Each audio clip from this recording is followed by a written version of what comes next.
And we are live, everybody. Welcome to the Post Wrestling Post Office for our AEW Fight for the Fallen post show. There's a lot of mail going through the post office tonight. This is my head spinning. There's a lot. There's going to be a lot for the rest of this weekend as well, all the way into Monday. So let's get into it. I had Sunday all planned out, and my goal was do this show with you, watch a little bit of the Evolve card or UFC, go to sleep, wake up at 7 to watch G1. I'm not waking up at 7. We are starting this at just after midnight, and who knows how long this will go. I'm not even thinking of Sunday. I'm thinking of right now, and so much has happened. I even noticed you have scored a Toronto Raptors very limited edition championship T-shirt. Unbelievable. You know what? It would have been. Does it come with an X to put over one particular person's face? It would have been far more timely had this actually arrived when my girlfriend ordered it, probably like 3-4 weeks ago. They were in very high demand. Finally got this, but unfortunately not in time for it to still be relevant. It's a collector's item now.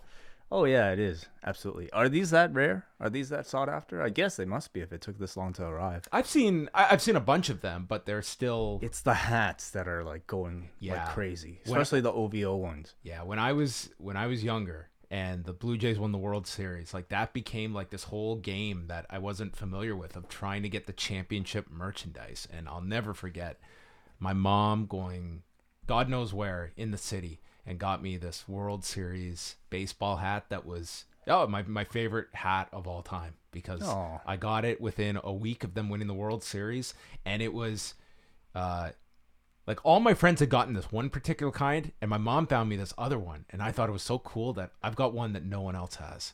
And I wore that thing for years and years. It faded.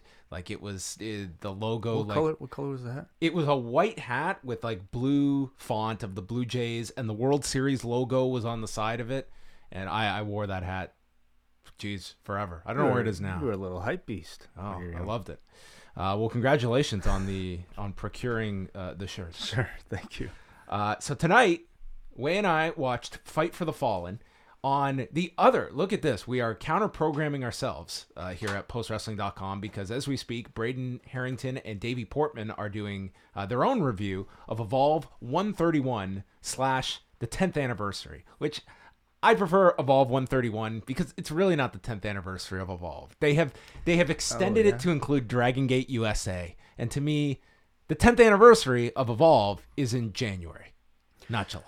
Well, I mean, I guess add that to the list of maybe strange reasons why they decided to air this particular show. If you ask them, they will say, well, it's the 10th anniversary. Of course, it's a big deal. Yeah, there was no, I don't know if Dragon Gate USA got a big shout out on the I've not seen any of the broadcast other than I saw Paul Heyman's speech. He showed up at the ECW arena, so that was cool. And then introduced the Austin Theory JD Drake match. But other than that, I've seen nothing from Evolve. UFC, though, apparently there was a very disputed finish in the main event. It only went 16 seconds. Jermaine Durandamy defeated Aspen Ladd. And the big story, I talked about it all week. Uriah Faber comes out of retirement at the age of 40 in Sacramento, and he stops Ricky Simone in 46 seconds. I think that sounds like the highlight of the whole night of wrestling and MMA. So I'm very excited to watch that after this, the 46 seconds. People are going to be talking about title shot again.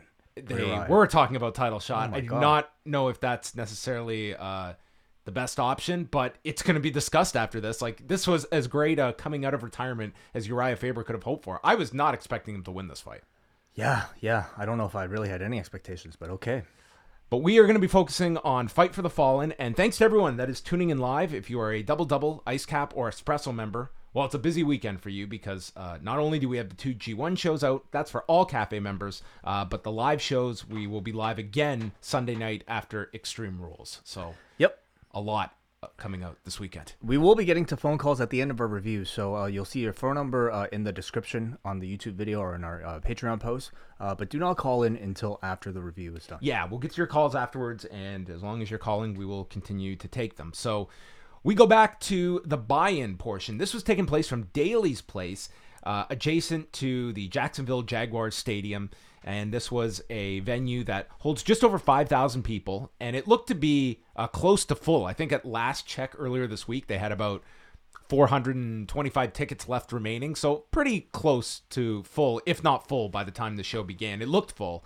And first of all, what did you think of just the look? This was not your traditional wrestling venue. This is kind of like an outdoor venue that is housed not just specifically for wrestling, but for concerts. Amphitheater. Yeah, looks really cool. It looks really cool. I mean, it's an outdoor venue, but because it's in the shape of a theater, it's not a traditional wrestling venue. It's more like an indie show, if anything, because of the giant stage that they used to actually add to, I guess, their double entrances, which worked out well. But it's outdoors, which I think immediately reminds most wrestling viewers of our generation of a WCW outdoor event. I always like atmospheres that are different. Yes. We've talked about this. I think anything that takes you out of just the standard look of a show, I'm all for. I've never been that negative on outdoor shows. I know many people don't like them. I think it's kind of nice every once in a while. I love just to be in different scenarios and environments. And that was something WCW did very well. Now, does that also come with perhaps a temperature change? Listen, I was very happy I was here and not there. It sounded like it was a microwave inside Daly's place. We heard from people that were saying there was very little, if any, airflow at all. It didn't seem like there was any AC because they are outdoors, so that's going to be a problem. Yeah. And they were repeating the figure of 85 degrees Fahrenheit that it was inside of there. Sorry, I'm looking for. I think it's my laptop that's just like super hot, so there's it's hot fan. Outway. So unfortunate if you can hear the fan from my laptop. I doubt it's picking that up. Sorry about that. It's okay. It's like a cool breeze. I'm doing the tech side of me is just like be mindful of all the things that could go wrong, as I'm sure we will talk about. Yeah, please put that stopwatch away. We will get. He's putting into the other room. We will get more into the topic of technical blunder, I suppose, on this particular review. Yeah, let's get through this review because we don't want to run out of time. Yes. You don't want anything to inhibit that. So we start off 7:30 Eastern time. Now, you and I, we rarely talk during these shows, but I had a question for you, and then you had a question for me. Were you aware that the main show was starting at 8:15 p.m.? Because that's a very weird start time. I knew the buy-in started at 7:30, so I'd assume that the main show would have been either 8 o'clock or 8:30. When the buy-in stopped abruptly, like 45 minutes in, and we proceeded to BR Live at 8:15, I thought certainly that was a little bit odd. Yeah, that's the time they advertised. Okay. I don't know why. It is a very strange time to promote. I'm guessing they just wanted to shorten for this particular show, everything's free anyway, at least in North America. So maybe that's, they've decided to cut down the buy-in in order to cram more time into the main show. I'm not complaining about a shorter buy-in. That this didn't have to be an hour, but it was But this show was plenty long either way, though. It was a long show. Yes, we'll get into that. So on the pre-show, it was Excalibur and Alex Marvez, and first out to no theme music, which I think works for this act, was Peter Avalon and Leva Bates, and the crowd is just booing them incessantly, and they chant "You suck," and as Avalon went to speak, they were interrupted by Sonny Kiss's music. I thought like Avalon and Leva Bates, like this is the role I think they should be in. The opener on the pre-show, instant heat. It's not, to me, a big pushed act. This was to me the least problem I had with the librarian gimmick on this show. It was really interesting to see how they would handle the librarians coming off of negative criticism coming off of both shows now at this point. So certainly for this one, you would figure they were well aware of the criticism. In fact, they were kind of poking fun at it on being the elite. How would they address it? And here they I thought it was somewhat clever. They kept it with them running as heels, basically running with that heel heat and not necessarily overstaying their welcome with a long promo or something too overly gimmicked, I felt. Have you seen that clip that it was on Reddit of OSW basically creating this character? I have not seen it. They're doing, I think it's SummerSlam 1991 with the jailhouse match between the Mountie and Big Boss Man. And they start talking about the Boss Man isn't really even a police officer. He's a corrections officer. And they're like, yeah, he's like a babysitter or a teacher. Yeah, like a librarian. And they all laugh and they're like, a librarian. And Jay starts going, shh, shh, shh. It's like, this is like the librarian gimmick created. Like I thought it was just hilarious. This thing is all over Reddit today, and it was so funny that if you're upset about this gimmick, blame OSW. Blame Jay Hunter specifically. It's them. So it was very funny. So Sonny Kiss versus Peter Avalon. This was a match that kind of just showcased Sonny Kiss doing a number of athletic spots. Sonny Kiss was wearing a Jalen Ramsey jersey, who plays for the Jaguars. And Alex Marvez did some homework about the hours of operation of the local library and was giving us some stats on the library. Great. Phenomenal. Cool. He is the statistician of AEW, we've come to learn. I guess so, yeah. I would say Chris Harrington should maybe be on the broadcast. Oh, you think so? Yeah, okay. I think he'd be diving in deep. Leva Bates got onto the apron to distract Kiss with her book, and it allowed for Avalon to get a roll-up. The audience started chanting, "Reading sucks." Yep. Maybe they're podcast listeners. And then Kiss won with the splits off the second rope into like a slicer, and won in 5 minutes and 7 seconds. I believe Excalibur called it the Kiss is it. The Kiss is it. Yes. This is the move Christy Hemme used to use. Right. And Naomi. I thought this was a good debut for Sonny Kiss, who received a great reaction from this audience, and he really got a chance to showcase his athleticism. And again, with the Librarians, I felt like this was sort of a way to salvage what they have kind of built with the Librarians by, going very low on the gimmicks. I felt they kind of kept the heel distractions to a bit of a minimum. It was certainly not as, I think, anger-inducing as maybe the last match. I think it was a way that for them to tell their audience that they know the criticism, they've heard the criticism, but also making sure that these two performers, in Peter Avalon and Leva Bates, don't just get shelved, because you can hardly blame. I didn't even mean to do that, but you could hardly blame the two of them for being saddled with this gimmick, and it would be unfortunate if they were, the casualties of the negative reaction. Now, before everyone throws out Baron Corbin here, I'm not making the same comparison, because they're two completely different levels of pushes that the two are receiving. But there's no denying that on this show, this character got heat, and it's not in a position where this is something that is going to have really any impact on this company's business. It's not main eventing. They're not being over pushed. I thought this was the fine use of them being the first match out on the pre-show. I really had no issue with this, and I thought it was a fine opener. And you're right, Sonny Kiss really got over, and the audience loved Sonny Kiss, hated Peter Avalon. Yeah. So I really, I didn't have really a strong opinion one way or the other about this match, but it was like a fine opener. I think they're fine TV, a fine TV act with which to debut like a babyface with. They had Jen Decker as the backstage interviewer, and this was a lot. This was kind of like at All In last year, where they've used Alicia Tout, and we heard from her early on and then disappeared throughout the broadcast, because Jen Decker had a few interviews and then was gone. And I don't doubt by the end of this that many things were getting cut on the fly. Could be that, yeah. I mean, or maybe they just had nothing scheduled. Could have been. Interview-wise. Her first interview was with Cody and Dustin, and Cody spoke about the proceeds of the show going to the victims of gun violence. The Young Bucks are always flying and flipping around with their West Coast offense. Okay, as opposed to East Coast, West Coast kind of feel. I don't know if Cody and Dustin really qualify as East Coast, but I guess the East Coasters more prefer to sit. Perhaps, yeah. Okay. They work body parts. That's what he explained, because he said, gotcha. What happens when we find a body part? Dustin said there is no new school without an old school, and I guess that's right. Like, how can something be new if it's not replacing something old? Mm-hmm. I guess so. That's sure. I guess it's yeah. What is Spotify without CDs? I don't know. That would be. That's what he should have said. One couldn't be the other. He's going to power slam them so hard their souls will leave their bodies. Yeah, I love it. And then go ahead. No, I think they sound great. Both of them. But especially Dustin Rhodes, who I think brings that seasoned, promo style into this roster that, really seems to be missing from this generation. I really like their chemistry, and it's not smooth at all on the last the road to Fight for the Fallen, where they're doing the sit down together, and Dustin's just like, tell me about these Young Bucks, and Cody's like explaining them and saying, we were out for dinner, and Kenny made this comment about how Dave Meltzer rated our matches very highly in WWE, and he said something that really bothered me. He said, really?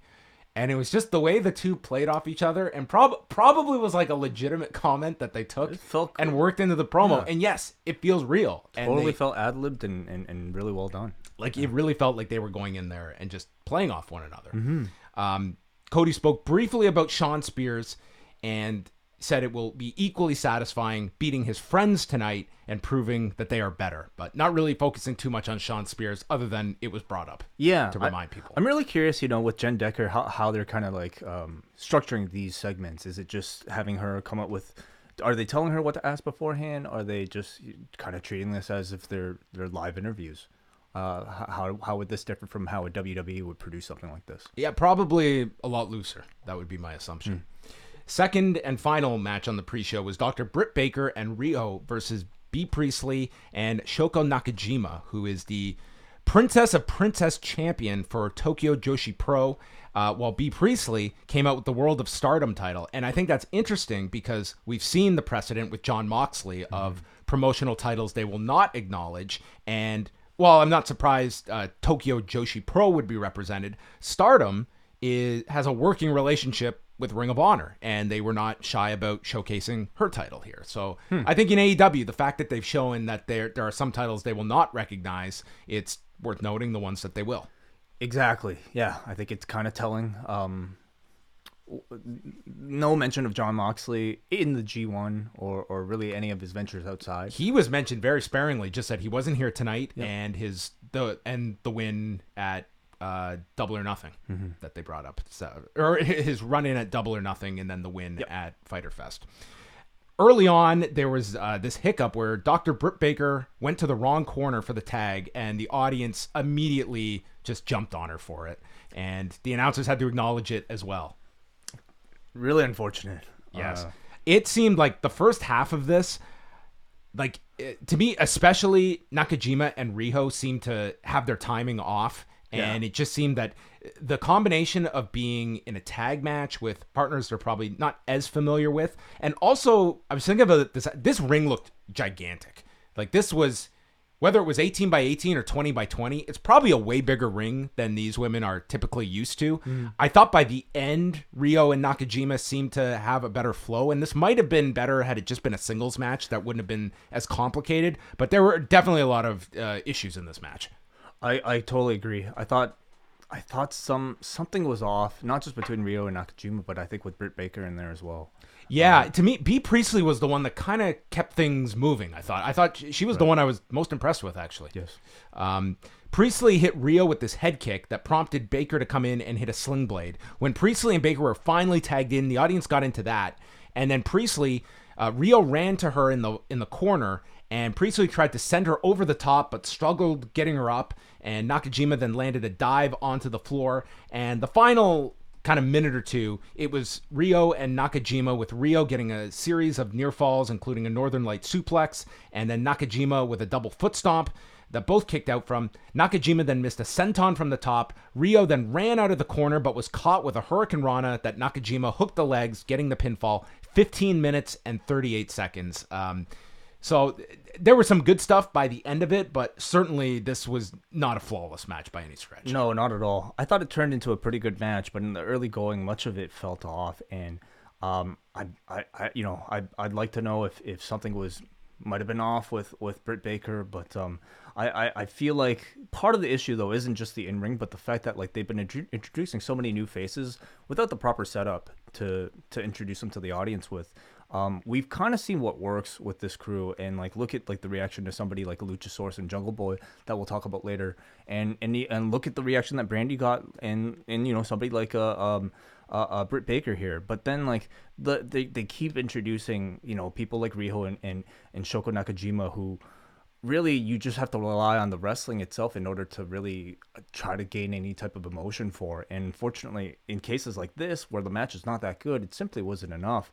So I feel like it'll be really interesting to see how they kind of manage this ever-growing roster of a lot of American talent, North American talent, international talent, and Japanese talent, how they're going to fit them in storylines, how they're going to get personalities over, especially when people don't speak English that much. I'd also imagine of all the shows they've run, and granted there's only been 3, this would have the highest concentration to me of casual fans at this show as opposed to Fyter Fest and especially Double or Nothing, that you may have gotten people that were not traveling to the show, that were going to watch a wrestling show and wouldn't have been as familiar, especially with a Shoko Nakajima that I don't think even a lot of ardent fans would have been super familiar with before this. I think the positive, like you said, coming out of this was that B. Priestley, to me, her presence was really strong. She feels like a future top star in this division. Her in-ring, I thought, looked pretty good too.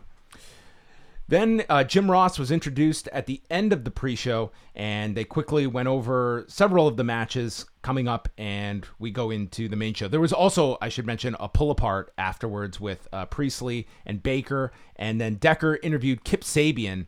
This was before Jim Ross was introduced, and he said he isn't happy just cashing checks. He does not consider himself an underdog against Hangman Page, even though everyone assumes he's winning. Sabian took the microphone away from Jen Decker. A clear no-no. You never give up the microphone. And told Page that he's overlooking him and he's focusing on Chris Jericho at All Out and should not overlook him. And he's going to beat Page and hopes that Page wins the title because then he'll be first in line with a win over him tonight. And the one thing that is driving me nuts about Kip Sabian is Alex Marvez. And I do not ever have to hear Alex Marvez repeat his nickname again.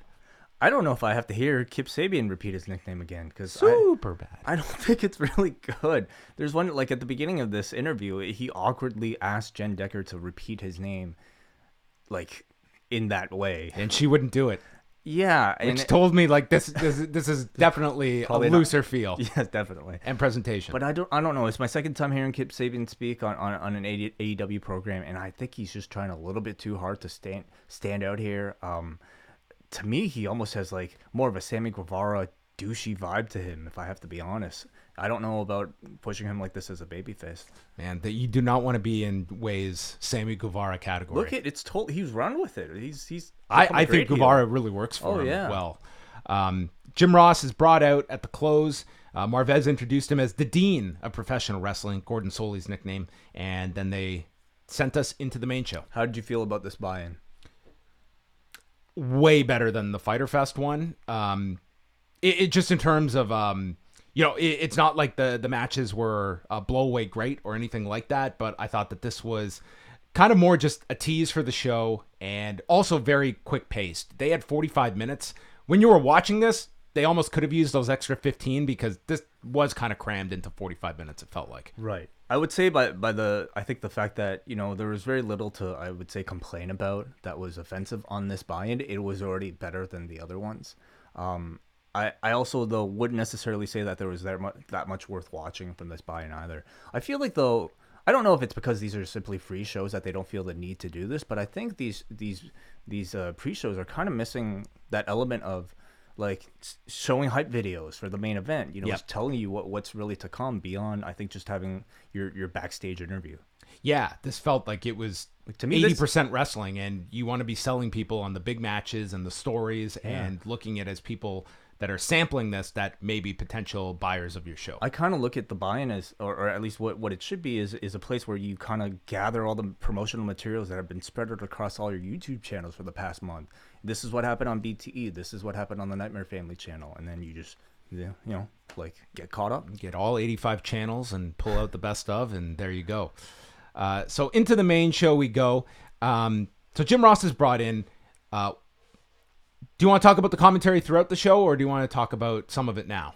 We can give our thoughts right now, sure. Yeah. I think coming out of this show, I think they really need to just make a decision and have two of them. And I'll take any of the two. But to me, Jim Ross on this show, he was certainly the lead. But then you have Excalibur as like the number 2, but doing the play-by-play. Alex Marvez, I understand that they want him to be kind of this analyst, but I listen to this and I don't really understand why the need for 3. Like, this to me is a 2-man booth with 3 people doing it.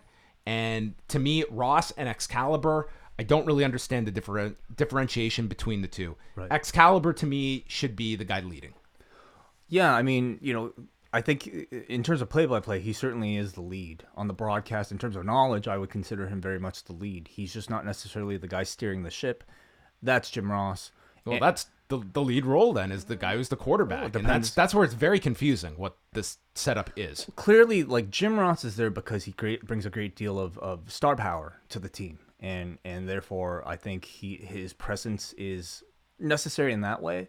Now, is there a way to keep him on the panel for that all those benefits without necessarily having to rely on him for much of the commentary? Yes, he should be in the Marvez role. That he is the one. He's the one that's outlining the story, and the story is okay.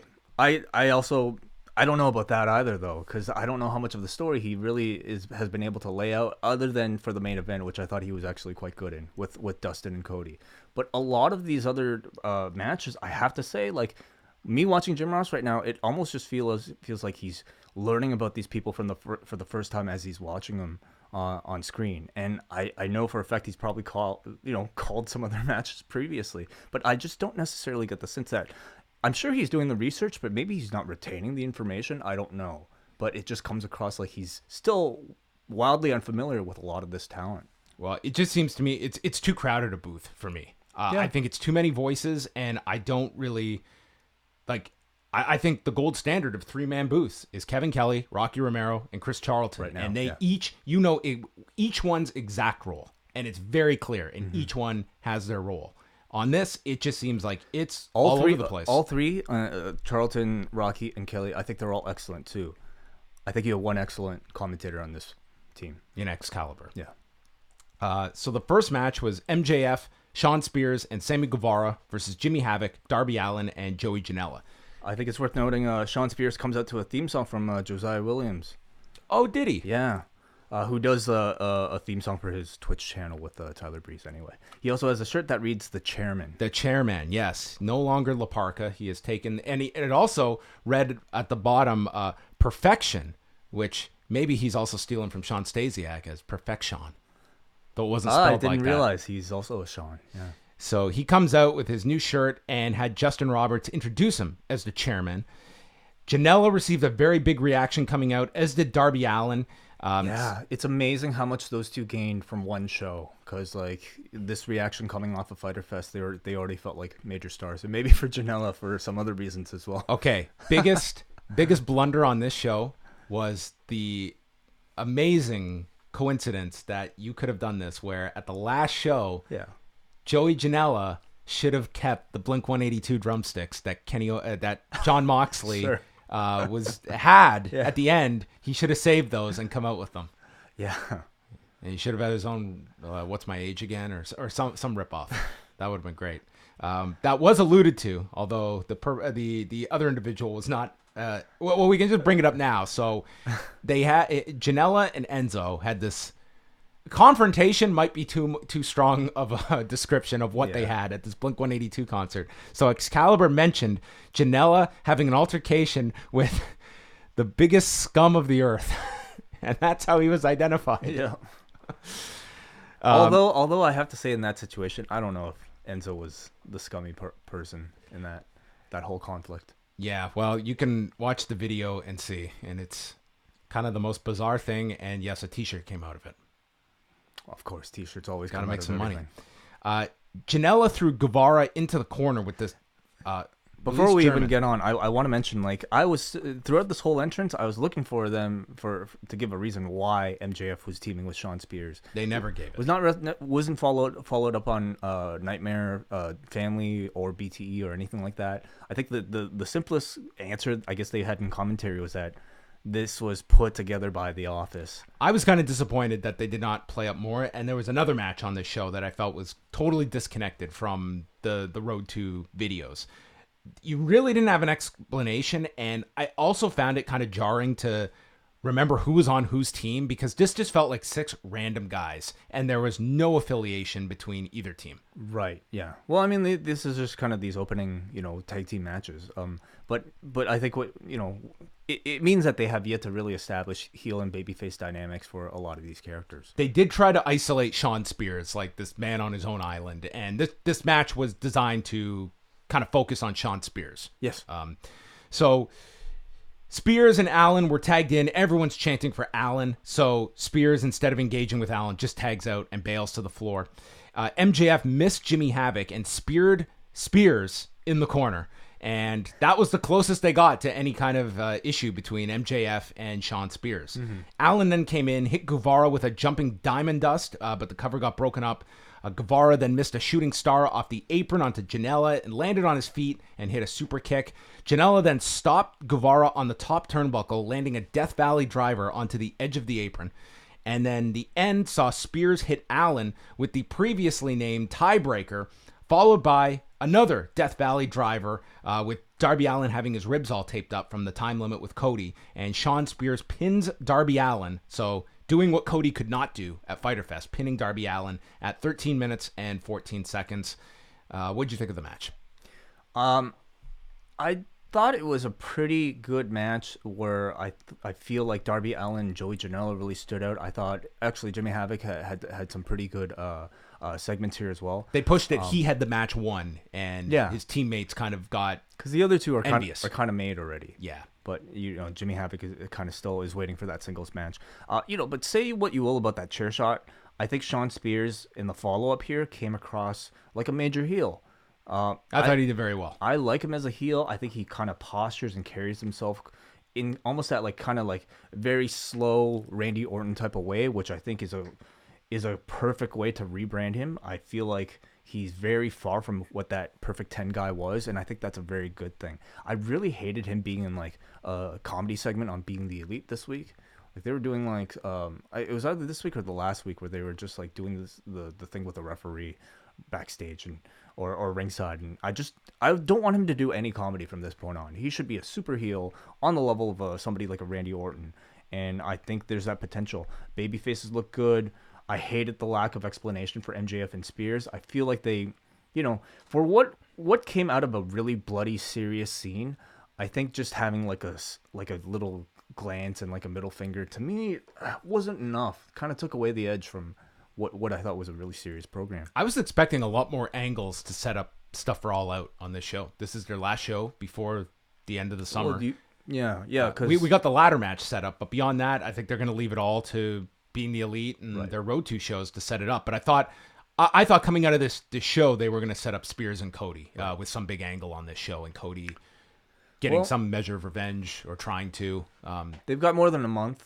But to me, this is kind of congregating everybody. This is your big kind of show to do that stuff on. I wonder how much time they might have had at the end of the show. God knows what they had planned. So you're right. We can always have that potential. They showed Shad Khan in the audience. Calais Campbell, I'm probably butchering that name.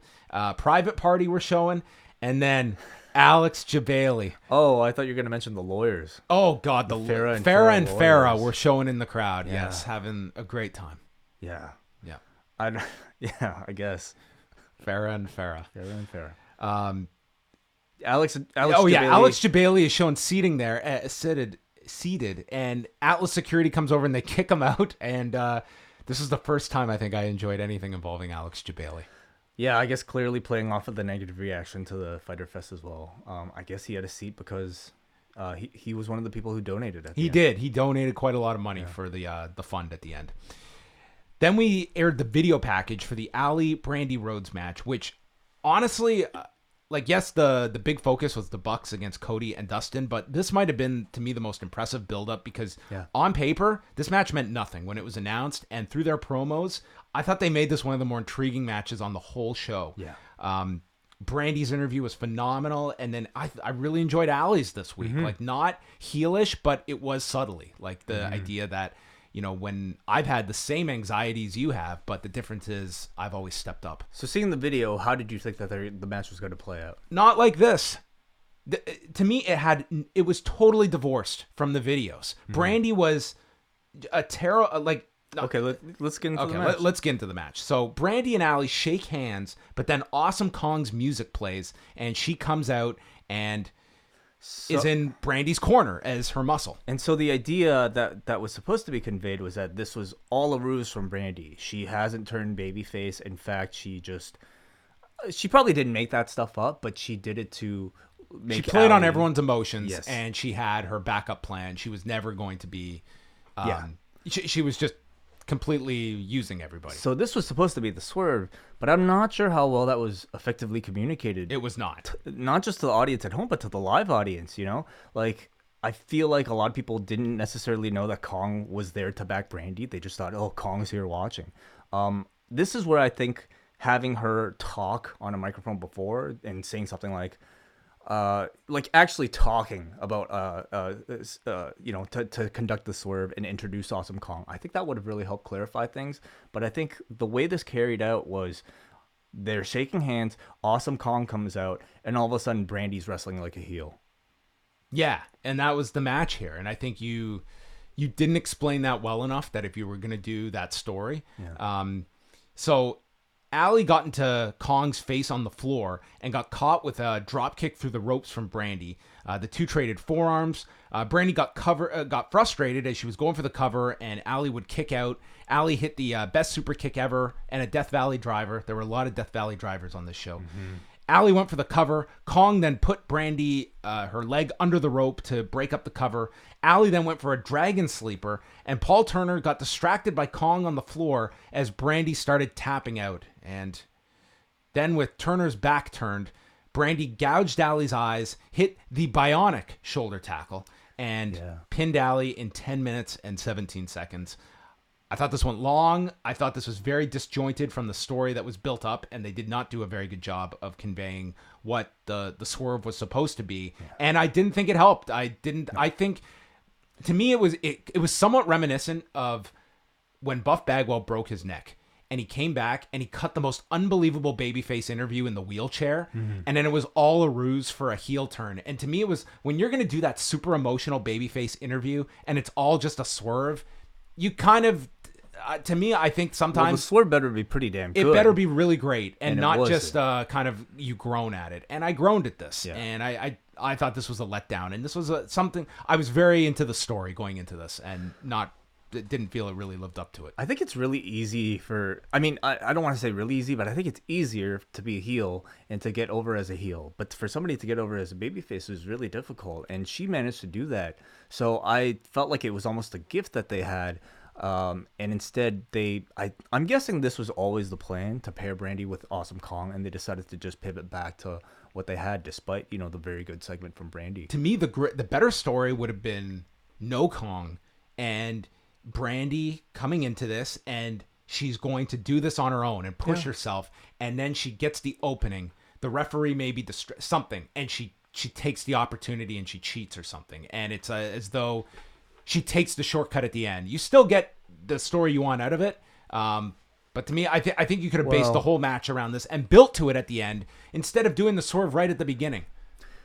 Perhaps, yeah. It was like Brett and Vince. I certainly feel like there was a better way of presenting the swerve, because I think the way it was handled here, with especially like a lack of close-up on camera, so that you don't even necessarily see like Brandi's like, maniacal smile when she's introducing Kong, a lot of that was unfortunately lost.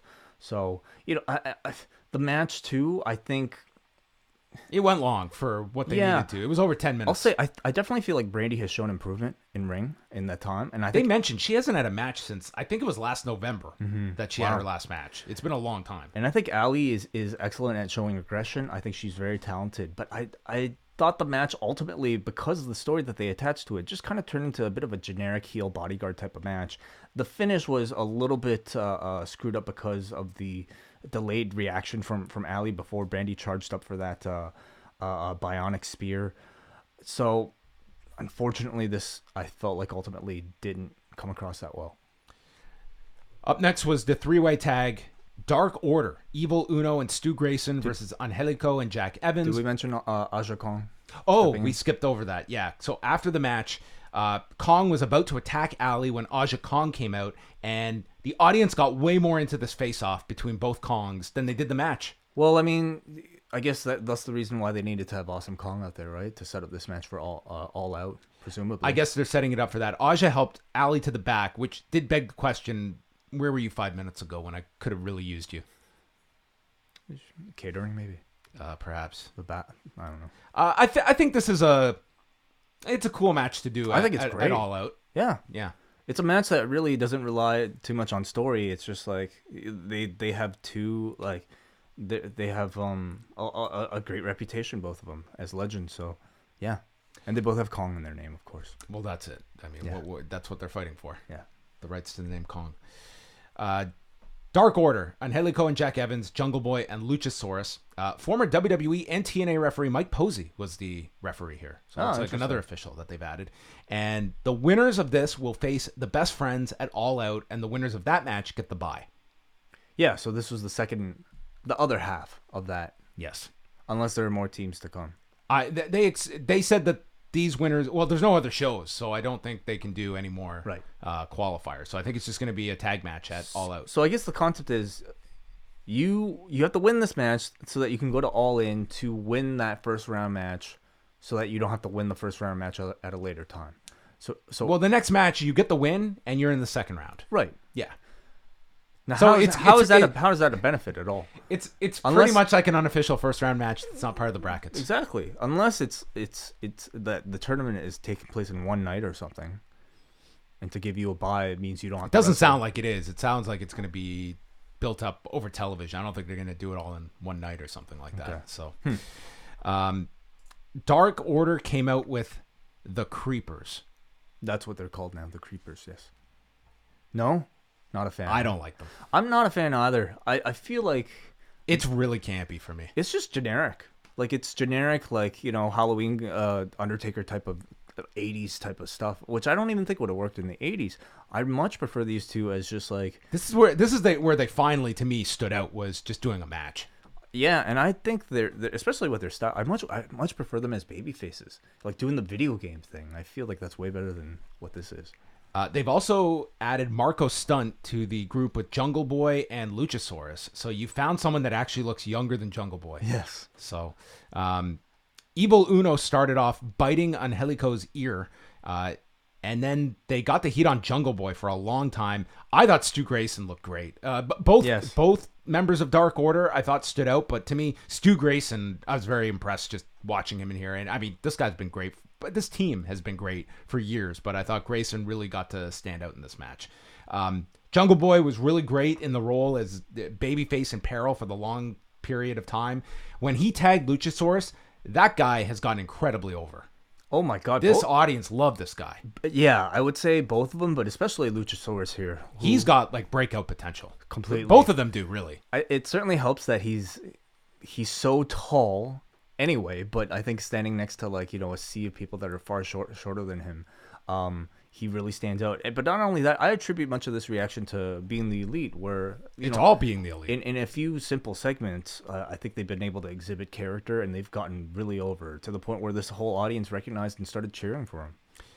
Luchasaurus chokeslammed Jack Evans onto Angelico on the floor. Jungle Boy followed that with a shooting star press off the apron. Then Marco Stunt got involved with a super Hurricane Rana off the top to Angelico. And then Stunt got thrown off the shoulders of Luchasaurus to the floor. And Luchasaurus, Jungle Boy, they double-teamed Jack Evans. Evil Uno made the save on the cover. And Grayson landed a 450 splash onto Jungle Boy, who kicked out. And the crowd went nuts for that kick out. Stunt was also ejected in all of this for his involvement.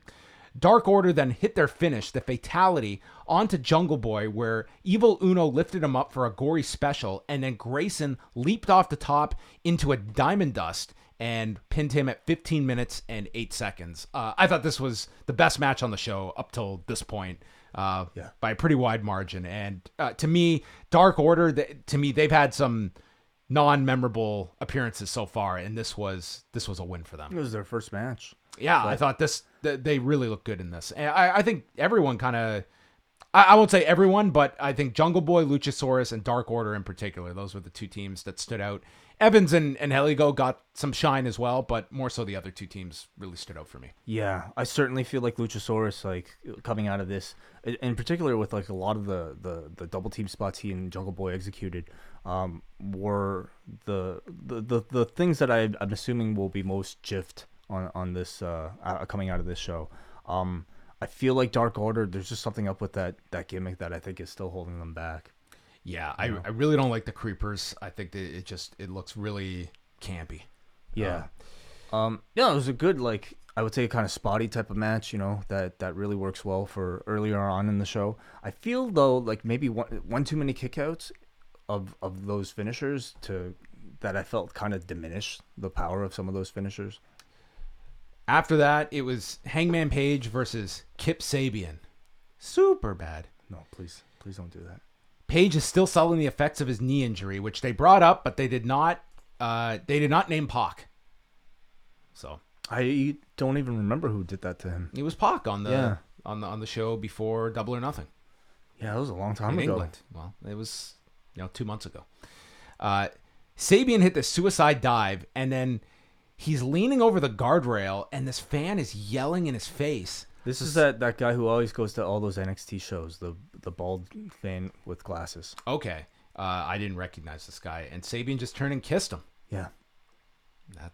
That silenced him. Yep. Page hit this belly-to-belly, rolling fireman's carry, standing shooting star. They were just going back and forth for a while, and it was a real struggle for the audience. Like, they were just not getting into this. The announcers were bringing up the heat, the literal heat, because there wasn't a whole lot of it noise-wise. Sabian spit towards Page and was caught with his inside-out lariat. Sabian got his left elbow cut up at one point, so he was bleeding from that. Page hit a moonsault off the top to the floor. That seemed to get the biggest reaction of the match. They go back in. Page took Sabian and powerbombed him onto the elevated ramp and followed with a swinging neck breaker off the top for a near fall. So a lot of big stuff here at the end from Page. Sabian then hit a springboard Hurricane Rana, went for several pin attempts, but it ended with Page rolling out and hitting the Deadeye to pin Sabian in 19 minutes and 5 seconds. I thought this one went way too long. Yeah. I think that for this way, midway through the match, you had so many other big matches to come. It just didn't really get over with the crowd. I thought it was fine, but nothing special. It was not a match that warranted that length because you didn't really do that much to build up Kip Sabian to this audience. The action I thought was really good, but at no time did I feel like the crowd was that invested in what was going on because there was simply nothing at stake in the match. I think a lot of people assumed that Page was going to win anyway, and Sabian just has had very little presence on their online channels. So I thought this was like worthy of a TV show main event, but it was at the length of a pay-per-view match. It seemed like this was the only match on the show they flirted with the time limit draw coming down to the final minute. I know, and it's done. Obviously, it's done to protect Kip Sabian and the loss, but I think you have to kind of use that really sparingly, like depending on who the person is. It worked for Darby Allin because that was a promoted match. This was not. Yeah, I think this could have just gotten over as like more of a sprint for 11 minutes and Page wins. I think it would have benefited from that. Afterwards, one of the creepers is creeping, and he hits Page with a code breaker and reveals himself to be Chris Jericho under the mask. And Jericho would come back later on in the night, but he busted open Page, and we would see both of them later. Yeah, with the Judas effect, is that what he used, or did he bust him open with something else? He hit him with the Judas effect later, right? Oh, okay. In the brawl. This was just the code breaker and laid him out. SCU came out. They were in the colors of the Jacksonville Jaguars, did their usual promo. Christopher Daniels was sweating worse than Shane McMahon. I couldn't have imagined this guy doing the actual match. He probably would have lost 20 pounds. So Frankie Kazarian and Scorpio Sky took on Pentagon Jr. and Ray Fenix. Fenix and Pentagon, they double-teamed SCU with super kicks to all three of them. Daniels got ejected when he got involved after hitting a split-legged moonsault to both men on the floor, so Aubrey Edwards tossed her out. Phoenix and Pentagon then did this double team with a monkey flip senton into Kazarian, who was seated in the corner while Sky was in the Tree of Woe. And Kazarian, at one point, he lands on the floor, and Phoenix was getting ready for a dive, and he had to just pull up on it, and instead of going for the dive, realized Kazarian was not ready for him and just looked very frustrated. He looked pissed. It's like, oh. It was like, definitely didn't have a poker face, even with the mask on. Yeah. So, yeah, off on different pages for that. Pentagon was hit with a backstabber.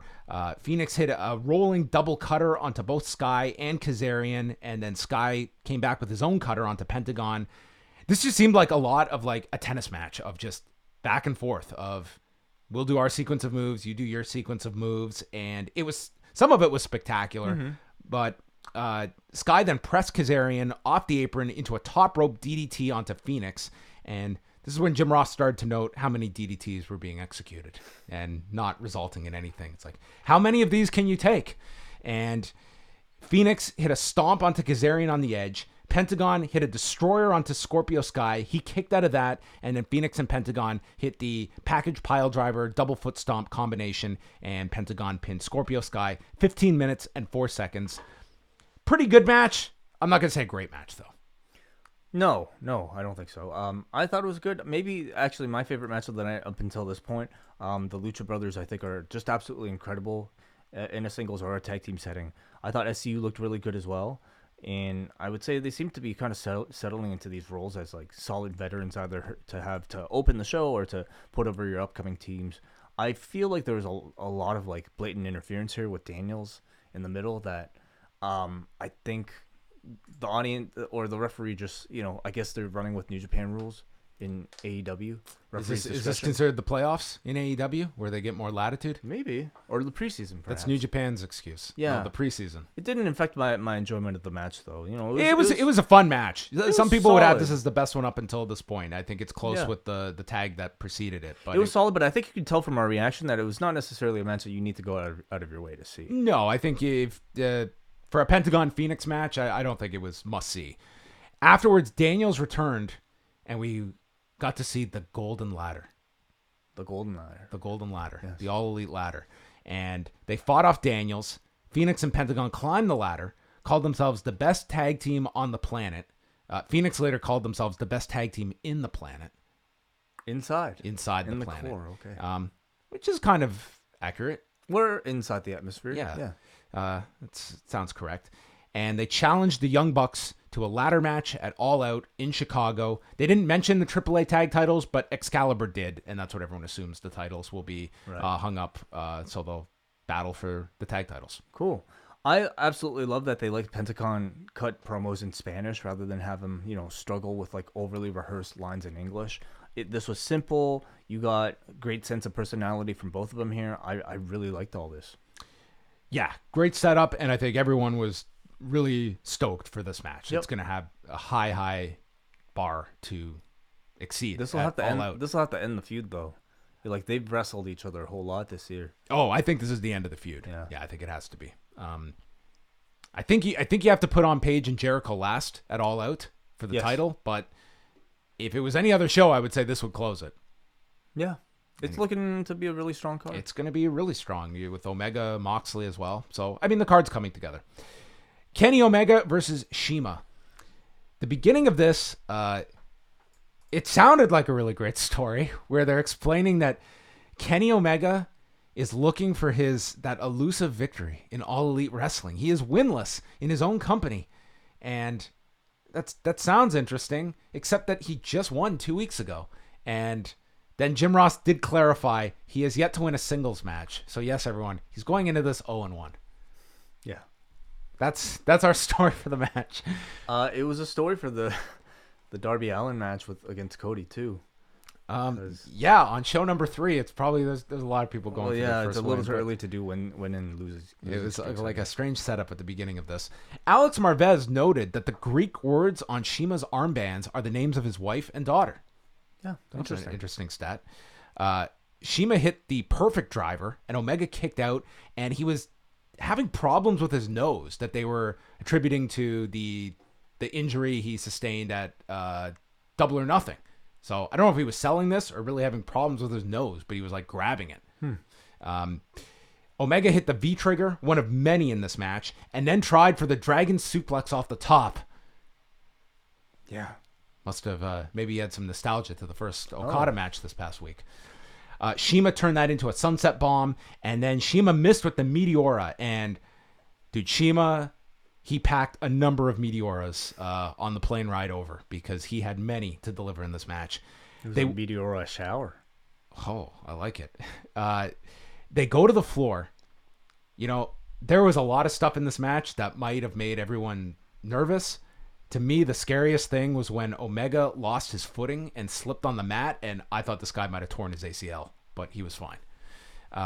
Omega was placed on the table, and then CIMA came off the stage with a Meteora, and the table did not break. It was like the ringkeeper's table. Yeah, it was a small one, not a traditional table. The timekeeper's table, who was Dasha Fuentes, by the way. Oh, I didn't notice it was Dasha. Yeah, apparently she was at the last one, too. Oh, man, didn't stand out, I guess. I didn't notice her at all. CIMA hit another Meteora off the top rope into the ring. Omega kicked out of that.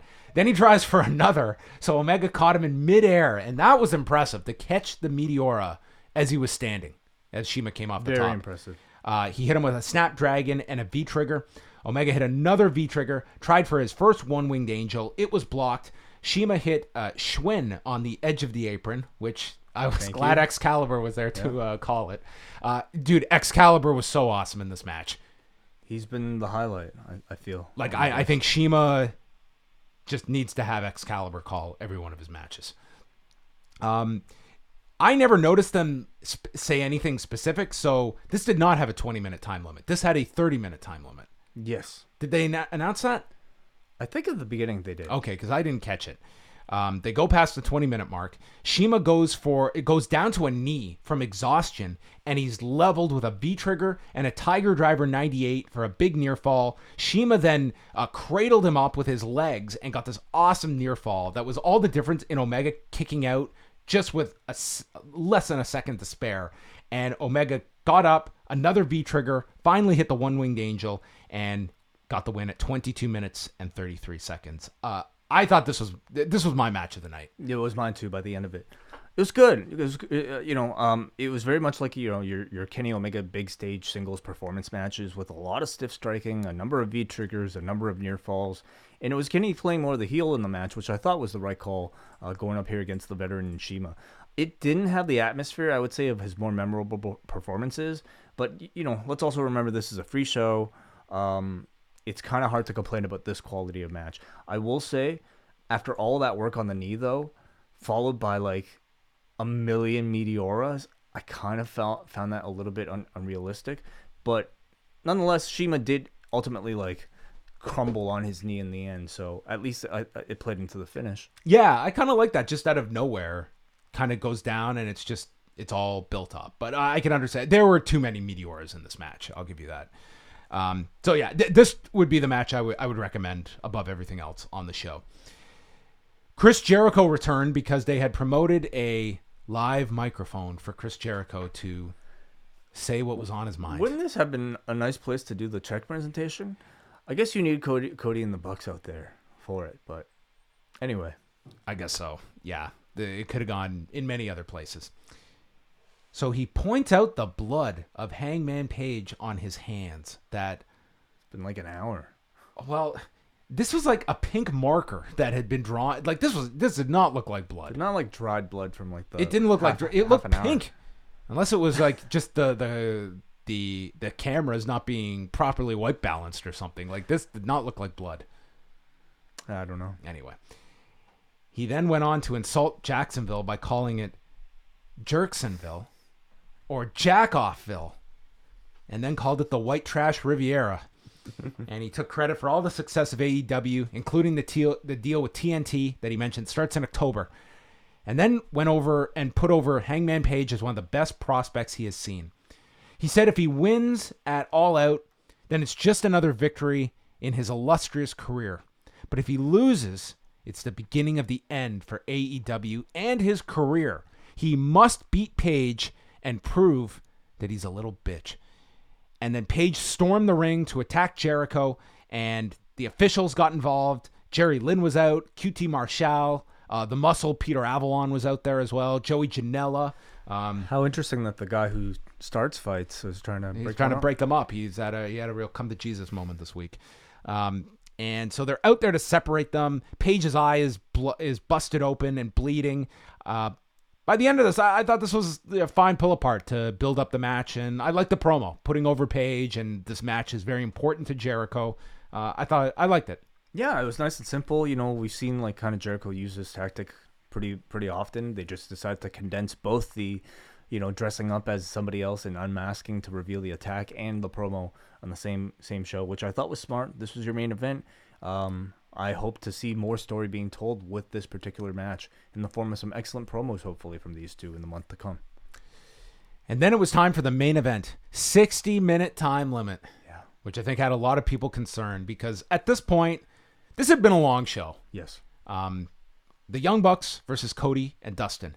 And Brain Stew began to play, and out comes Dustin. Yeah, you can't not hear it anymore. It's right? not just us either. It's like everyone notices it It's now. this, in between this and the G1 Climax theme song, man, Green Day is probably looking for some royalties from wrestling. Yes. I made my American Idiot joke last month, so I have to come up with a new one. They made it clear that Cody was cleared after the chair shot from 2 weeks ago. Like the announcers made it abundantly clear that the doctors have said it's okay for him to compete. There was none of this, like the baby face that's going against doctor's orders. Like they were making it very clear that this guy is okay, which was different from typical wrestling, what they do for the baby face.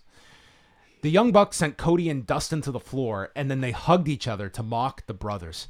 And after getting the heat on Dustin for a while, he hit a reverse cross body onto both Nick and Matt. And this is maybe Dustin's most impressive spot in the match. He got a lot of height on this reverse cross. Cody received the tag, fired up on the Bucks. Cody dove over the top and took out Matt on the elevated ramp, and then whipped Cody with his weightlifting belt and hit an inverted superplex as the Rhodes started to work over the left arm of Matt and grounded him. And this was much more reminiscent of the Young Bucks with their matches with Roppongi Vice, with Red Dragon, where it was not the back of Matt, but the arm. And for people like that have not followed a lot of their junior heavyweight stuff in New Japan, like they're tremendous in these styles of matches. And I kind of like the different pace here. I agree with you, but like they were positioned to be the heels in this match. It was backwards. Yeah, it was. And they did such a great job establishing themselves as the heels at the beginning of the match that for this middle portion of Matt suddenly selling, building up to that hot tag from Nick, to me felt really out of place. Yeah, I thought that the roles were kind of, assigned just kind of backwards. Like they both had to play baby faces. Yeah, that's what you had here. Nick finally got the tag. Matt would return. They'd apply sharpshooters that the Rhodes broke out of and applied figure fours of their own. Cody hit a disaster kick to the bad arm of Matt. I like that spot. And then there was double team crossroads that Dustin assisted Cody with. It broke down. Each started laying each other with strikes with the Fry Takayama spot. Rick Knox got knocked down inadvertently by Cody. And then Cody dove off the top into a pair of super kicks on the floor. Then in the ring, the Bucks hit double super kicks to both. Dustin made the save. The Bucks then hit double super kicks. Nick hit crossroads onto Cody. Cody kicked out of that. And then with Dustin sent to the floor, they hit the Meltzer driver onto Cody and won the match at 31 minutes and 26 seconds. And I think this thing went like 8-9 minutes too long. The crowd kind of fell out of it towards the end, and it wasn't a very dramatic ending. Like it was not like the crowd was on their feet for the end. I think they were exhausted by this point, and once you hit 30, they were like, man, are they going 40? Are they going 60? I think the most dreaded words an audience can hear. 30 minutes gone by. 30 minutes remaining. Like nobody wanted to hear No one that needs an this update point. at the 30-minute mark. But it's really too bad because like look at who we're saying this about. You know, we're saying this about a Young Bucks and Cody Rhodes match, which I think even just 2 months ago felt like the hottest things. You know, the most in-demand product in pro wrestling. Yet now we're talking about a show that ran too long, where I think even the Young Bucks and Cody Rhodes overstayed their welcome. So, you know, it started off this match. You almost got the vibe that this could have been a story as epic as like the Bucks versus Golden Lovers. Two friends fighting it out, right. Starting off as a friendly rivalry, and then all of a sudden turning into much more, serious than that. But in execution, I think the length certainly hurt it. I would say the confusion of like Matt all of a sudden being a babyface after playing heel for the beginning of the match somewhat kind of, didn't help the match. And let's keep in mind the temperature of the room. You know, this audience sitting in that heat for like such a long time now. It was hot. Like there was a spot in the Pentagon match where he's leaning over. Dude, he is dripping sweat. Right. It was, I can't, the guys who are like all in their gear, like Dustin. Yeah. It had to have been a furnace in there. Yeah, but I mean, it's as well, it's for the audience. For the audience too. Well. Yeah. And this is a long show. This is, at this point, we're closing in on 11:30. So clearly, you know, it's like this audience wanted to see this match. They were there for this match, but they just never really got into it. I think this would have been a really hot 22 minutes. I would have just cut it at that point. I just thought it went too long, and they didn't really pique the crowd for the finish. But that said, I don't want to downplay this match. I think this was still my second favorite match on the show. Yeah. I still thought it was really strong. I thought the spots were really well designed. It's just unfortunate that like when you see such well designed spots that aren't reacted to from an audience, ultimately it didn't work. So then what a lot of people will be talking about is the post-match. All four are in the ring, and Matt addresses the Rhodes and says, "We made fun of you guys in the spirit of competition. And we've wrestled everyone, and we heard this myth about the Rhodes brothers, and we didn't watch a whole lot of the other product, so we never saw it. But tonight, we were in the ring with one of the best tag teams we've ever been in the ring with." And then Kenny Omega's music starts, and we just hear Matt. Was it Kenny's music? Yeah. Oh, okay. Yeah. I didn't recognize. I think he was like leading everyone out. It's his new theme. And Matt's just like, no, no, no. And I guess thinking that the time cue or the cue was wrong because they clearly had more planned here with this interaction. It was in the middle. The four of them. It was in the middle of like this big promo to end the feud, which was probably the most important promo of the show. Yeah. And then they just say, well, we must be running short on time. So Kenny comes out with members of the locker room with Shad Khan, and they've got to do the presentation of the check to the VAAC. And they're donating $150,000, 110 of it, which is from the Live Gate for the show, and other donations from Kenny Omega, from Alex Jabali, from several members of the roster. And Cody did his Cody spirited rallying cry, "You cannot counter-program us." They chanted AEW, handed it off to Kenny Omega, who thought they were off the air, so he just kept going. And it seemed that we had a lot more time to play with than we thought of, because both these, Cody and Kenny, went like 10 minutes. Wow. And it ended with a goodbye and good night, boink, some shit, and... Seriously, he said, "Let's do a different word tonight." And then the final words you hear, I believe it was Jim Ross asking, "Are we on the air?" And then we had the credits or the trademark come up and we went to black. This was a really bad finish to the show. Like just a total mess. And if like sometimes with these AEW shows, I think some people have been ultra critical because it's kind of been... No, I think just in vogue to be critical of this company. They deserve all the criticism in the world. This was a really bad ending to the show, mismanaged, and it came off really badly. Yeah, I agree with you. I was on my way to John's place, so I missed a big chunk of that ending. But it sounded like they still have a whole lot to learn backstage in order to make sure that machine is running perfectly smooth. You know, like Fighter Fest seemed pretty flawless to end. Double or Nothing was. Yeah. There were no issues with time because that was going into it. Everyone was worried because of All In, even though kind of different production teams. Mm-hmm. But Double or Nothing, both shows, like they didn't have anything like this. But you know what? Yeah, exactly. But watching Double or Nothing, watching Fighter Fest, I never really felt like any of those matches dragged too much. This was different. This was a show where I felt like a lot of the matches dragged. Yeah, I felt like a lot of guys were like just. If you were so pressed on time, like it would have been an easy call to cut out. Like the main event did not have to go 31. Not just the main event, all those other matches. Like we had like 20-minute matches in the middle there. I really just got the sense that, like a lot of people just need to get their shit in, and that's a problem you have on the indies. It's a problem that you shouldn't be having when you're about to have a weekly television show. So I feel like this was a bit of a wake up call for AEW, not just on the production end, but like. Also, I felt like there were a lot of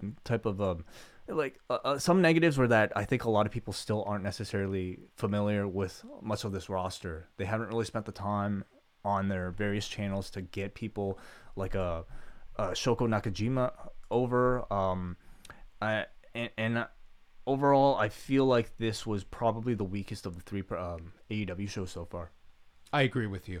I think that we're going to rate this on a different scale because I would say if we got anything approximating this at Extreme Rules, it would be one of the best WWE shows of the year. And I think people would be raving if you got something close to Kenny Omega and CIMA. What if you got this in the G1? Then I would say this was closer to today's B Block show and nowhere near last week's A Block show. Yeah. I mean, I think the Kenny match would have. Kenny and CIMA was a legitimately great match. But I don't know. Like by the time that main event came around, I just wasn't really feeling it, and I don't know how much of this audience was either. What would you go out of 20 on this show? I put a scale up to 10. Oh, okay. What would you give this out of 10? I'd I give it not an out of 20 show for you. Interesting. Well, I think 20 is just kind of hard to figure out. Don't you think? I love it. I'd do out of 100 if we could. Yeah, but I tried that once. There's a limit. But that makes sense because it's out of 100. But 20, we have to like. Okay, out of 10. it. Out of 10, what do you give this? I give it a 6.7. I was gonna go 6.5. Yeah. Yeah. So we're pretty close there. All right. We can give out the phone numbers if you do want to call in. The forum gives it. John, do you have a prediction? I think they're gonna be harder on it. I think they're gonna go 5.8. 6.33. Okay, they're right in line with us then. Okay, we will get to the feedback on the forum, but if you do want to call in before we sign off, it is 732-800-4423. We do not have a hard out, so we will have time to get to everybody. Yeah. And you can Skype in to Post Wrestling. That's right. Search for Post Wrestling on Skype, and you can call in for free. So lines are open right now. Look forward to talking to you about your thoughts on Fight for the Fallen. Yeah, and if you saw the Evolve show or anything else, we will hear from you about any of that. How much of a factor do you feel like Fyter Fest coming only 2 weeks away had to do with our enjoyment of this show? It didn't really affect me. Like I said this week, I feel if they had run next weekend, I think 3 weeks would have been a better buffer between shows. I think 2 is really quick. I think it's 2 weeks for any company is really quick to come back. Yeah. That said, we're into the G1 season, I know, but for traditional, pay-per-views and stuff, it just felt like we just had Fyter Fest. I think they could have used another week, but schedules are. It was the circumstances, right? Yeah, I'm sure. It is what it is. To me, it's like that doesn't make or break a show. This was supposed to be the second show, right? Yes, which they originally announced and before Fyter Fest. Yeah, you're right. So that to me didn't affect my enjoyment of it. It affected my anticipation for it. I really wasn't looking forward to this as much as I was even looking forward to Fyter Fest. Right. So if that has anything to do with it. All right, let's go to the forum, and we will start off with Hagaki.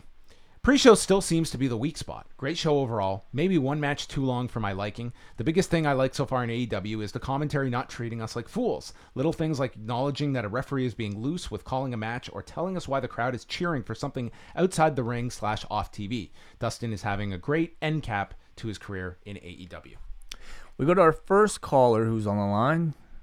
What did you think of AEW Fight for the Fallen? Oh, what's going on, guys? It's Hansy. Hey, Hansy, how are you? I'm good. Hope you guys are well. I just want to say that I enjoyed most of Fight for the Fallen. I just thought the last hour or so dragged. Like I did think for the first bit I thought CIMA and Kenny Omega's match was kind of slow, but then it picked up. And I just thought the main event really, really dragged. I thought the Evolve show was a lot better in my opinion. What were the highlights from? Sorry, Hansy. Sorry to interrupt. What were the highlights from Evolve? Oh, listen, I walked into Evolve not as familiar with a lot of the guys, but like after tonight, like a lot of these guys, I was cool seeing Eddie Kingston on the network. I like his whole shtick. I like AR Fox and Leon Ruff. I like the women's match with I think her name is Shotzi. I forget her name completely. Shotzi but Blackheart. It was just, yeah. It sounded like she had a great performance. Yeah, and it's gonna be a bummer to see Tozawa back on the main roster because. Like him and Adam Cole really brought the house down. I thought, and the Matt Riddle and Drew Gulak and Riddle, I expected that. You know what I mean? But I just thought overall, if I was watching both at the same time, so I just thought the Evolve show was a lot better. But I'm not saying anything bad about AEW. You know what I mean? But just like some mishaps in there that I didn't really. Careful. I didn't think they needed a Jericho promo, to tell you the truth, but it is what it is. But thank you for taking my call, guys, and you guys are doing an amazing job, and I'm glad I'm a Patreon because I'm enjoying the G1 coverage thus far. Okay, we're gonna isolate that soundbite. Thank you so much, Hansy. Thanks, Hansi. All right, we will continue to take your calls, but let's head on back to the forum way. We go to Jalen for Pickering, who says SCU may be the most ageless group of wrestlers ever. It was a solid show with another good crowd and solid stories being built. I really liked how the Spears 6-man was handled, and this show had my favorite Omega AEW match. Women's match was rough, though. Not a far stretch to say that those are the two worst wrestlers on the roster. Also, babyfaces shouldn't be ignoring the rules to get into Marco's stunt high spots. I don't know if I consider Allie. But I mean, the women's roster is very stacked in AEW. Yeah. I think that you have kind of, it's like you're gonna have your workhorses, and then you're also gonna have kind of Brandi's involvement too, which is gonna be much more story oriented. Yeah, and I wouldn't be mixing Brandi in with like your Rihos and unless the story called for it. If there's a reason for it. Yeah. Brandon from Oshawa. The look of this show really reminded me of a spring break episode of Nitro. It did, yeah. Yes. Great venue, and I hope they return and go to other different looking places. I'm sure they're going to go back to this place. Maybe not in the dead of summer. Maybe this is a nice kind of spring or fall venue to go to. Perhaps, yeah. Yeah, maybe like a May date would be wonderful. Love the show. The standouts were Luchasaurus and Jungle Boy. I'm picking them as the first tag champions, or at least making the final. I thought those two really upped their stock a lot on this show. Yeah. They took the momentum from being the elite, and you kind of saw it really blown up tonight. I see these two as being huge single stars, but eventually this has to lead to a major heel turn and gimmick change from Luchasaurus, doesn't it? Like, this guy is like brand new to this company. I don't know if we have to I think we're a long ways away. I think you have tons and tons of time. It's helping him have a real identity that stands out. Yes. We go to our next caller. Okay. Hi. Hello. Hi there. Yes, you're on the air. Oh, okay. This is Joe from Easttown. What's going on, guys? Hey, Joe. How are you? Hey, good, man. Listen, man. It's just such a what am I trying to say? Fresh air. What am I trying to say? Breath of fresh air. Breath of fresh air. Yes. Breath of fresh air with all these new characters, man. Like Luchasaurus, Jungle Boy. Those two guys. I mean, I never seen them wrestle before. I want more of them, and I want to see them in singles. I mean, those two guys with the things they can do individually. I was amazed, and I'm a little biased. Sammy Guevara, he lives 30 minutes from me. That dude can do so many things, with his body just all on the line, man. The things he can do, I mean, like another Ricochet. I mean, I'm really impressed with this guy. He's only like 23, 24 years old, man, and I just, I enjoyed the show. I fell asleep, to be honest with you, in the main event. I was just tired, but I really enjoyed the show. At least you had air conditioning. For sure. Unlike the locals in Jacksonville. But yeah, no, I thought it was an enjoyable show. I think it was a little, it needed maybe just, I think you could have cut some things down, some time as well. It was just the length, I think, really wore on people. And it was a busy night. I'm sure that there were a lot of fans even at home watching that they want to try and watch everything tonight. And close to 4 hours. That's a long show. Well, I think expectations are so high for AEW right now because people are looking for them to bring real competition to everybody else out there, and they've set a really high standard. So, you think if it was a show that might have made you feel negative about it in any way, that does not necessarily feel like, it was as big of a win as the other shows. But what was your match of the night, Joe? I guess the 6-man. I guess I just really enjoyed all of those characters, man. Jimmy Havoc and Darby Allin. Never seen those guys before, and I enjoy seeing new characters, the guys doing their own individual things, and I want to see all those guys in individual matches. To be honest with you, but it's just so nice to see good wrestling. I mean, I'm so used to watching WWE the past few years, and you go full 6 hours of TV and you don't see one good match. And this looks like that's what we're going to see with AEW, just solid matches up and down the card. Was this, do you follow like Being the Elite or any of their YouTube channels, or was this your first exposure to much of the cast? Yeah, I follow Being the Elite. I actually probably tuned in about a year ago, and then leading up to the first pay-per-view in Chicago, I went back and rewatched all of them, all of Being the Elite. So, I just, I really like those guys. These guys have great attitudes. They want to, please the fans. And like I said, it's just a breath of fresh air. Did you guys watch the UFC? I haven't seen any of it yet, but I really want to see as quick as it was, the Uriah Faber fight. That was amazing. That was just awesome to see a guy 40 years old. I mean, we've been watching this guy for 10, 15 years or whatever, to see him do that. And people are talking about the main event, how it was too early. I didn't think so. Okay. Aspen Ladd, she's got her arms down on the ground. She's on all fours, and she's not even looking at her opponent. So, I mean, it was a solid punch, and, it was a flash knockout. And to me, flash knockout, that's it. It's over, in my opinion. Yeah, I'll have to watch that. Yeah, it only went 16 seconds, but yeah, that's those were kind of the two big things coming out of the card tonight. But thank you very much for the call, Joe, and glad you enjoyed the show. Thanks, guys. We'll see you. All right, thank you. All right, we continue here on the forum, and we got AJ from PA. Who says, I really enjoyed the show. Overall, I like the steps taken tonight, heading towards All Out. Crowd was into everything pretty much, although you could tell the heat played a factor and they got a bit tired. I loved how MJF and Spears handled being on the same team. The undercard really performed well. It was fun seeing the Bucks wrestle a completely different style. Matt Jackson had some great selling, but hated seeing him use the left arm for the spear. They need to work on some timing issues, and there's some definite work to be done with the commentary. I think Marvez is better suited as a ringside correspondent who does post-match interviews or something. He just throws off JR, and you could tell both he and Excalibur were getting frustrated. We go next to Chris. This show felt weak when comparing it to the G1, but this show did make me a fan of the Luchasaurus, so I'll give it that.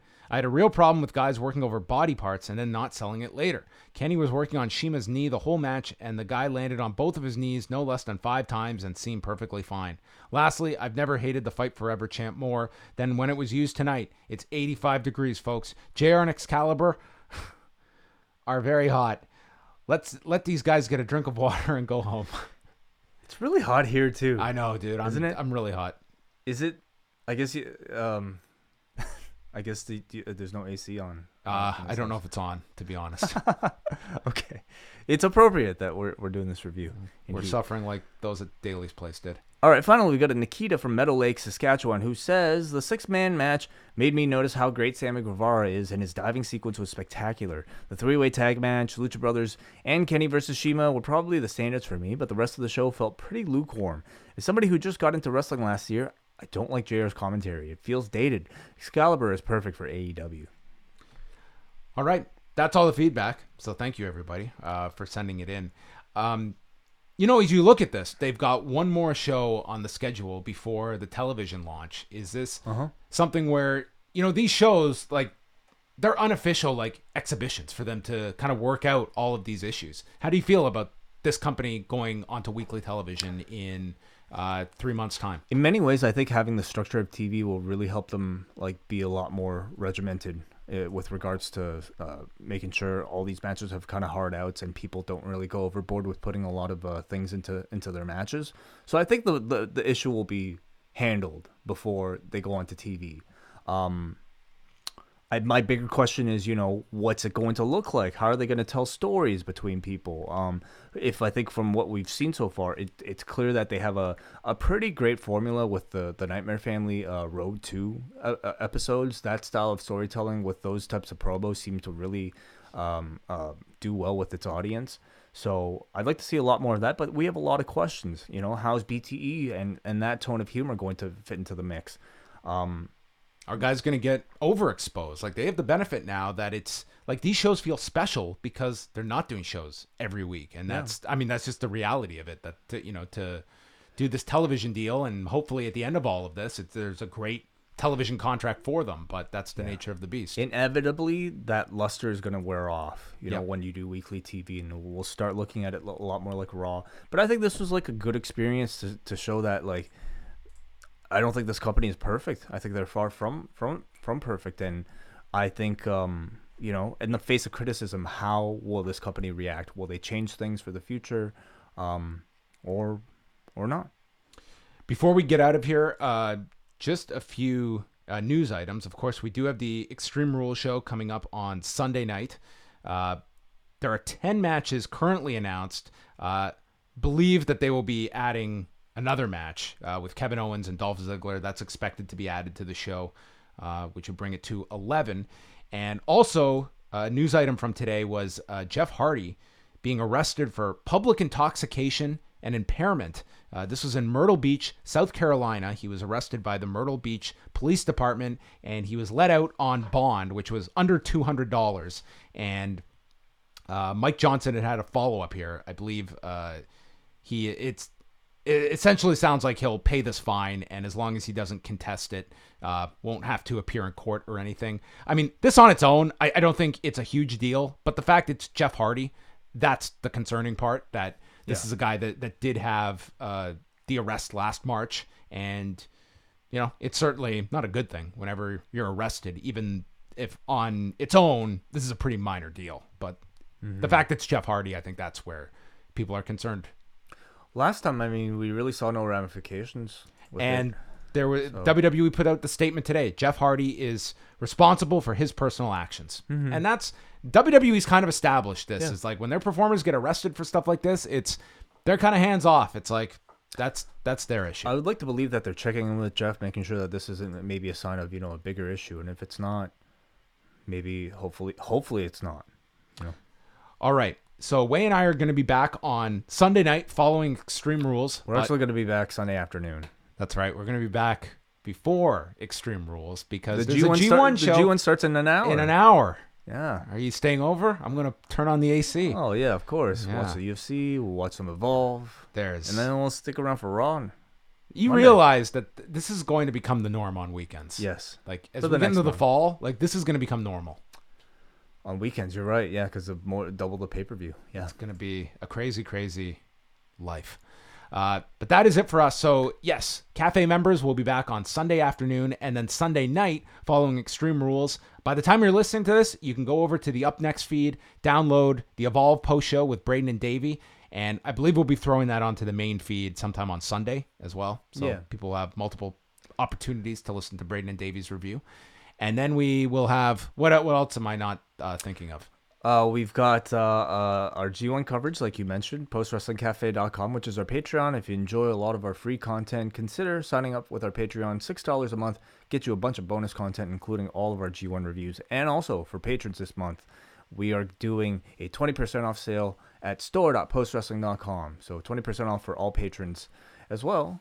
$5 off if you want to get a ticket to our live event, Post Wrestling in Toronto during SummerSlam weekend. Correct. And Cruel Summer. It's a cruel, cruel summer, John. I feel it right now in this heat. It was Sumo Hall was what they replicated in the middle of August.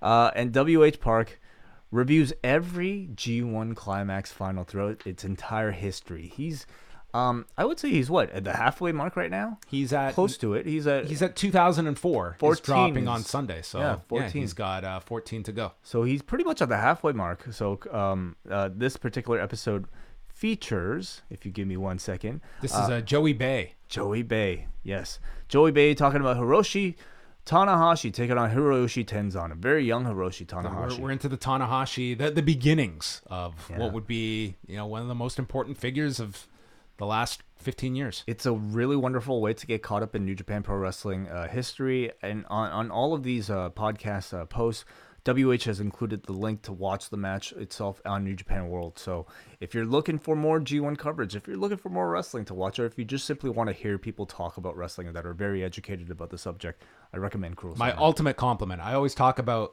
in my free time, wrestling is not really at the top of my list to watch more of, but on Friday, I ended up being at home and I watched like 5 G1 finals just to keep up with the Cruel Summer. So that's my ultimate compliment. And there have been some great shows. I'm up to 1998 with Dylan Fox. That's the show I'm up to now. And these shows are fantastic. So I definitely recommend learning as much about Wai Ting as possible. In the Yuji Nagata Keiji Muto final, are you aware of the influence of the finger poke of doom? Do you know how much of a Battle Arts fan Wai was? I didn't even know this. So much to learn about Wai Ting on that episode.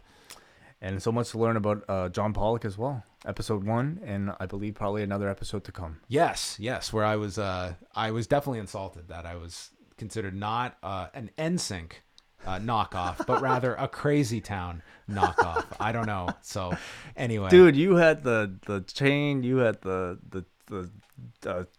spiked hair and everything, dude. Well, it's time for me to make like a butterfly and That is it. Oh my god. Okay, goodbye everyone. We'll be back in 5 minutes probably with another show.